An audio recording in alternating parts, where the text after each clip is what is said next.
civilization is 6 billion people trying to make themselves happy by standing on each other's shoulders and kicking each other's teeth in.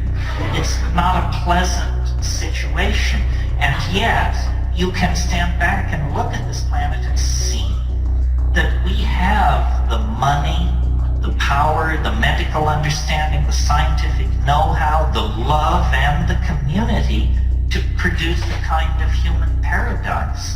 But we are led by the least among us, the least intelligent, the least noble, the least visionary. We are led by the least among us, and we do not fight back against the dehumanizing values that are handed down as control icons.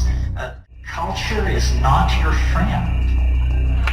Culture is for other people's convenience and the convenience of various institutions, churches, companies, tax collection schemes, what have you. It is not your friend. It insults you. It disempowers you. It uses and abuses you. None of us are well treated by culture. The culture is a perversion. It fetishizes objects, creates consumer mania, it creates endless forms of false happiness. It invites people to diminish themselves and dehumanize themselves by behaving like machines.